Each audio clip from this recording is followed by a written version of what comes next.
नमस्ते मित्रांनो, मी टेंभुर्णीमध्ये पोहोचलेलो आहे आणि उद्या शार्प आपण 10:30 वाजता कार्यक्रम चालू करतोय।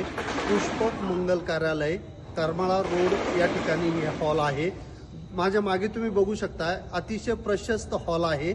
सगळ्या बाजूने 30 कंपन्यांनी पार्टिसिपेट केलेलं कृषी प्रदर्शन बघण्याची संधी तुम्हाला मिळणार आहे। तर उद्याचा दिवस फक्त यावर्षी म्हणजे आंबे बहार 2026 साठी राखीव ठेवायचा आहे आणि पूर्ण एनर्जी घेऊन तुम्हाला उद्या इथून जायचं आहे। 3-3.5 तास माझं मार्गदर्शन असेल आणि बाकी सगळ्या कंपन्यांचे अधिकारी आलेले आहेत, त्यांच्याशी तुम्हाला डिस्कशन करण्याची संधी उपलब्ध होणार आहे। आणि सगळे कृषी सेवा केंद्र धारक एकत्र येऊन हे एक्झिबिशन म्हणजे कृषी प्रदर्शन आणि डाळिंब आंबे बहार 2026 यावरती मार्गदर्शन ठेवलेलं आहे। तर मी वाट पाहतोय, सगळ्यांनी वेळेमध्ये यायचं आहे। 10:30 वाजता आपल्याला कार्यक्रम चालू करायचा आहे। थँक्यू, वाट बघतोय।